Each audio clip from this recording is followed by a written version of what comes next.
Assalamualaikum warahmatullahi wabarakatuh. Jumpa lagi dengan saya di channel Kang Hayat. Pada video kali ini saya akan mengulas tentang teknik menulis buku bagi pemula. Teknik ini banyak dicari oleh para penulis pemula. Ini sangat penting sekali, terutama bagi dosen-dosen muda atau para peneliti muda yang ingin produktif menulis buku. Simak terus.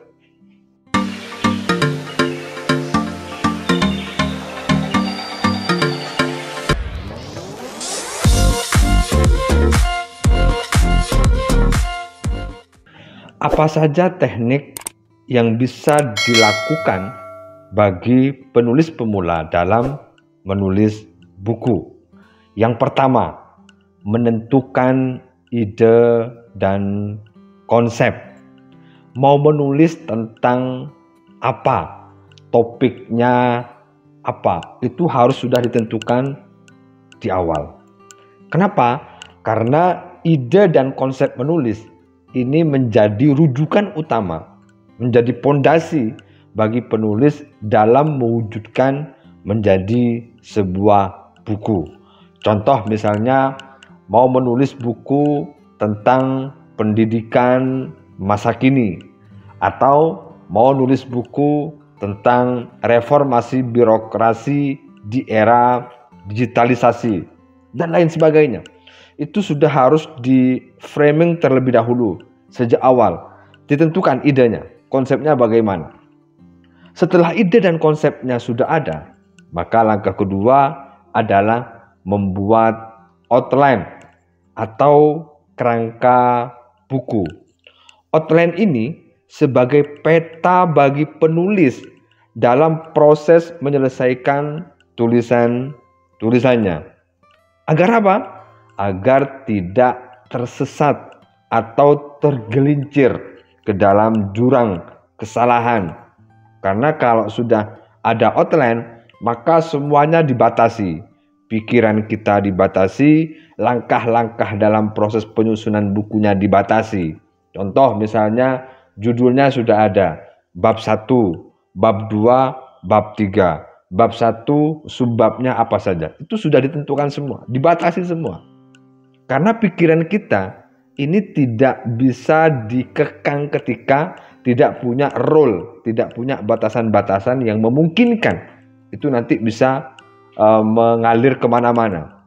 Sehingga dalam proses penyusunan buku ini memang perlu pembatasan-pembatasan di masing-masing bab, bahkan di masing-masing subbab. Sehingga dengan outline atau kerangka ini, penulis sudah bisa terarah. Ketika misalnya mau belok, oh petanya ke sini. Oh arahnya ke sini yang benar. Jangan belok kanan, harus lurus. Harus belok kiri, jangan lurus. Misalnya begitu. Sehingga outline ini menjadi sangat penting untuk dibuat terlebih dahulu setelah kita memiliki ide dan konsep dalam penulisan bukunya. Yang ketiga, setelah outline dibuat, maka tentukan referensi yang mau digunakan, termasuk pendukung-pendukung lainnya, misalnya dokumen-dokumen penting, atau misalnya undang-undang, atau misalnya aspek-aspek lain yang menjadikan ini sebagai referensi pendukung bagi buku ini. Kenapa? Ini juga menjadi sangat penting.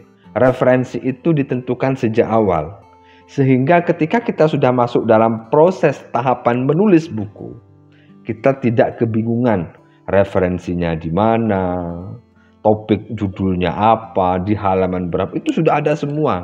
Memang sebaiknya ketika kita mau nulis buku, maka referensi itu sudah harus dibaca terlebih dahulu. Paling tidak kita sudah pernah membacanya. Sehingga jangan sampai kita nulis buku sambil mencari referensi. Itu akan sangat mengganggu proses penulisan dan penyusunan bukunya. Kemudian yang keempat, tentukan waktu penyelesaiannya. Buku ini mau ditulis berapa lama? 1 minggu, 1 bulan, 1 tahun, atau 6 bulan. Tentukan dengan timeline. Karena kalau kita tidak punya timeline, kita tidak punya target waktu, maka biasanya akan disibukkan dengan pekerjaan-pekerjaan yang lain, bahkan terlupakan. Nah, kalau sudah demikian, maka akan sangat disayangkan draft atau naskah buku yang sudah dibuat outline-nya, ditentukan referensinya, itu tidak selesai-selesai. Bahkan ada beberapa kolega saya, nulis buku itu bertahun-tahun nggak selesai-selesai. Karena sibuk, karena pekerjaan, karena rapat, karena aspek-aspek yang lain, pekerjaan lain, dan seterusnya. Sehingga terbengkalai. Karena kalau sudah demikian, maka sudah tidak relevan lagi nantinya topik yang sedang ditulis. Kemudian yang kelima, kalau sudah semuanya lengkap, dari 1 sampai 4 itu lengkap, maka segeralah menyusun bukunya, membuat draftnya.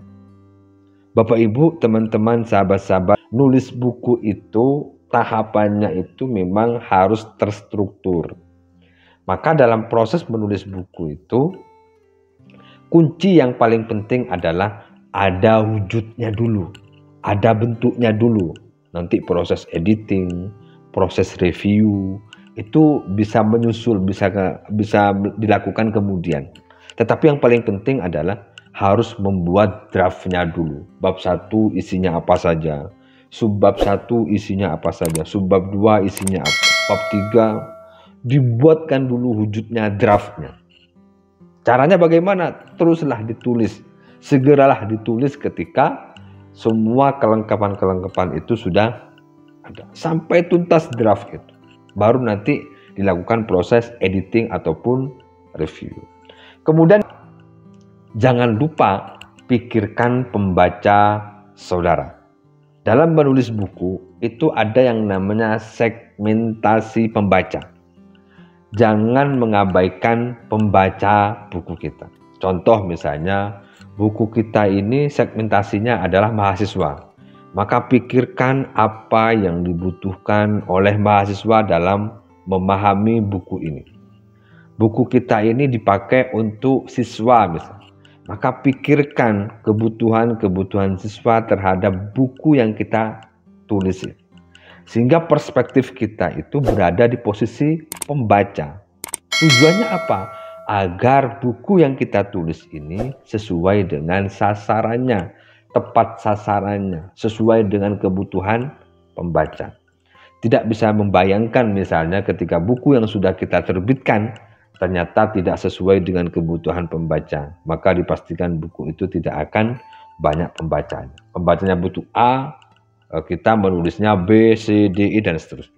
Pastikan itu harus sesuai dengan kebutuhan pembaca. Sehingga buku kita ini pembacanya banyak, pembacanya luas. Kalau pembacanya luas, maka biasanya pasar menentukan. Yang ketujuh, jaga motivasi menulis. Ketika dalam proses menyusun buku, menyusun draft buku, bangun motivasi. Apa yang menjadikan kita semangat menulis? Contoh misalnya motivasi idealis. Saya nulis buku ini tujuannya agar ilmu yang saya miliki ini memiliki lebih manfaat yang bisa dinikmati oleh masyarakat luas, yang bisa dijadikan sebagai referensi oleh para mahasiswa, yang bisa dijadikan sebagai buku ajar, buku referensi oleh para akademisi, para dosen, dan seterusnya. Itu bangun terus, semangati terus diri kita untuk proses penyelesaian penulisan buku. Kemudian yang ke-8, sering-seringlah latihan dan terus menulis.